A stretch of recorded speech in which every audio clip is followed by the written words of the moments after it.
Let's bring in Missouri GOP Senator Josh Hawley on this. Senator, is this Neanderthal thinking? Because I'm looking on the states, listing of the states without mask mandates. Missouri's one of them. Do you have archaic thinking? Yeah, what a uniter Joe Biden is. This is Mr. Unity. And yet, if you disagree with him, you're a Neanderthal. This is a guy who's also called people who disagree with him Nazis. I mean, it's unbelievable. In Missouri, we're kind of used to this because we're always called by the D.C. crowd flyover country. So we've gotten this treatment for years. But the truth is, there's nothing wrong with actually following the science and allowing people to make their own decisions. In Missouri, we've had a flexible approach to this from the beginning. I think our governor has done a good job in giving local counties the ability to make their own decisions. But listen, if Joe Biden really wants to do more, why doesn't he focus his COVID relief package on vaccine distribution and actually put the brunt of the package there? Instead, he's spending hundreds of millions of dollars on stuff like abortion providers and environmental justice. That shows you where his priorities It's spending the people's money. 9%, only 9% is going to COVID relief, and it's called the COVID relief package. When you look at all the pork, and I think we have a list of so much stuff that lawmakers have crammed in here. Un-COVID-y stuff. Exactly. $1 trillion, though, still has not been spent from past COVID-19 relief bills. So what does that tell you? Does that tell you that this is just an excuse? They want to say it's a COVID relief bill, but it's just an excuse to get what they need for their communities and their big donors? Yeah, it's exactly right. It's about their left-wing agenda. And actually, the White House has been pretty frank about this. I think they called it the most progressive piece of domestic legislation in a generation. And that's about right. Notice COVID is nowhere in that sentence. I mean, you look at their priorities: funding abortion providers, funding environmental justice, shoveling money to blue states whose revenues are actually up. I mean, it's just pure politics. Meanwhile, what about workers? All of their promises to workers about direct relief, they've scaled those back and scaled those back. So workers are getting less. Vaccine distribution is actually getting less. I mean, not, as you said, less than 9% of the money actually going to medical COVID relief, and all the rest of it to their special interests and to their left-wing agenda. It's crazy. Yeah. We know a lot of people watching right now, they are looking at that $1.9 trillion and they're thinking, okay, but where's my check? There are a lot of people, Senator, in this country who are hurting bad. And it is great that the federal government can open up our wallet, their wallet, Uncle Sam's wallet, and write them a check to help them through this tough time. The problem Republicans have is with all that other stuff, right? Yeah, that's exactly right. I mean, listen, I've supported direct relief to working families for months on end. And in fact, got it in the last COVID relief package back in December that President Trump signed. I thought it should have been even more back then. The president was right about that. He wanted $2,000 payments. That's exactly what it should have been.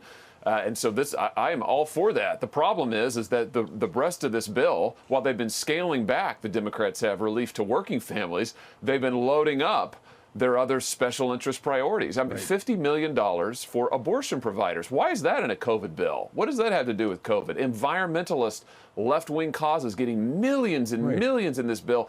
And that's just the stuff we know about. Wait till they read it today. Sure. And what about $350 billion to states and local governments that shut everything down, whereas other states like Florida kept things open? They've got a lower unemployment rate. The states that have a high unemployment rate, like New York, where we're sitting, they will benefit from this.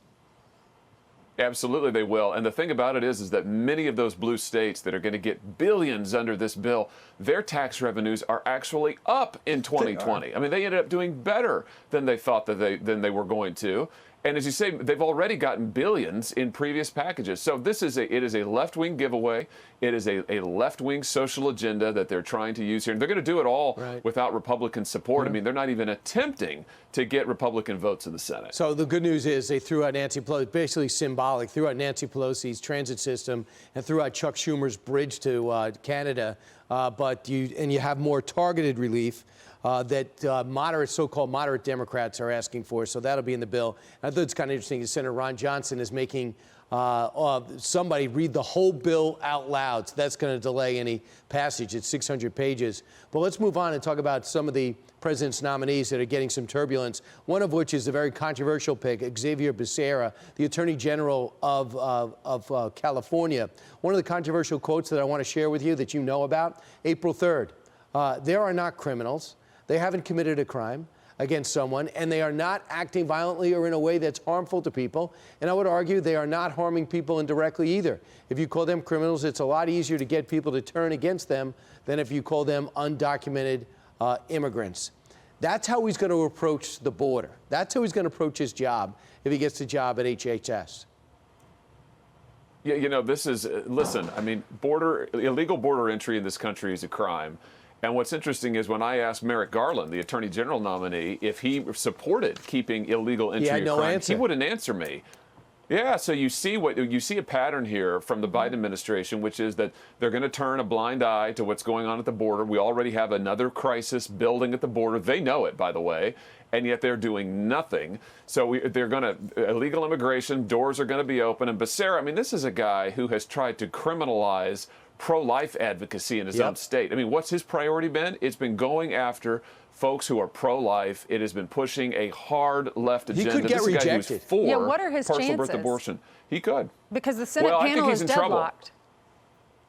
Yeah, I think he is in trouble, and you know, that's good news because this is a guy with a radical left-wing record, and so I hope that the Senate Democrats take a hard look at this and say, is this really the kind of guy? I mean, a guy who wants to prosecute pro-life advocates, a guy who is in favor of partial birth abortion, wants to use taxpayer money to fund abortions. I mean, again, that's radical. Well, particularly during a global pandemic, when Joe Biden's #1 priority is getting rid of the pandemic, you would think that they would have somebody from the healthcare world or somebody who is a doctor to head that up, but instead they've got the former Attorney General. Senator, wanted to ask you about your office is up on the Capitol Hill complex, and the House has canceled today's votes because of worries, and the headline out of the Washington Post is Capitol Police Intel shows militia group plotting to take the Capitol today because March 4th historically has been Inauguration Day before the 20th Amendment. What do you know about this threat, and how seriously are people taking it? You know, I only know what I've read and what I see reported. So I personally haven't been briefed. I'm not aware of any briefing that's been offered to senators at large about this. You know, we're planning to be in session today and to go about our work.